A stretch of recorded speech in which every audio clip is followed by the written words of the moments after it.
बताओ, ऐसी स्थिति, चलना मुश्किल था, मुझे आश्रम से निकाल दिया गया। तो मैं उस आश्रम के महंत के पास जब गया, उनका आओ महाराज, तो हमने कहा सुना है आपने हमारे लिए खबर भेज दी कि आप निकल जाइए, तो अपराध बताइए। तो उनका कोई नहीं।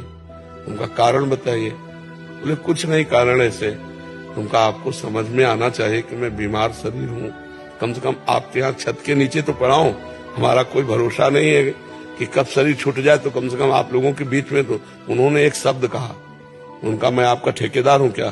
तो हम कहा बस, इसके आगे हमने फिर तुरंत पलट गए। हम कहा नहीं, ठेकेदार तो हमारे भगवान है। तो उनका 15 दिन का समय देते हैं आपका। हमका 15 मिनट का, बस आश्रम जाना, झोला कांधे में टांगना है। अरे बचपन से बैरागी है कोई, मतलब ऐसे थोड़ी कि घुटने टेक दे माया के इस प्रपंच में। बस झोला उठाया चल दिया। राधा वल्लभ जी के पास गए, उनका कहाँ रहे, क्योंकि वही है हमारे मालिक। सत्य मानिए, गेट के बाहर नहीं निकल पाए थे।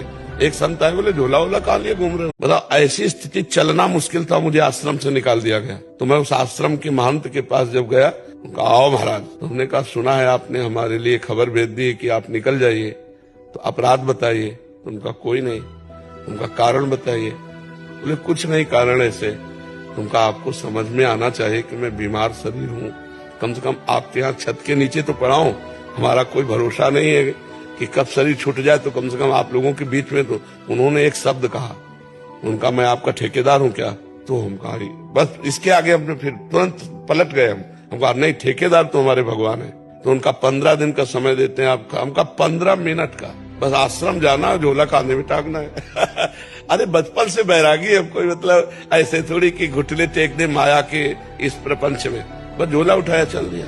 राधा वल्लभ जी के पास गए, उनका कहाँ रहे, क्योंकि वही है हमारे मालिक। सत्य मानिए, गेट के बाहर नहीं निकल पाए थे।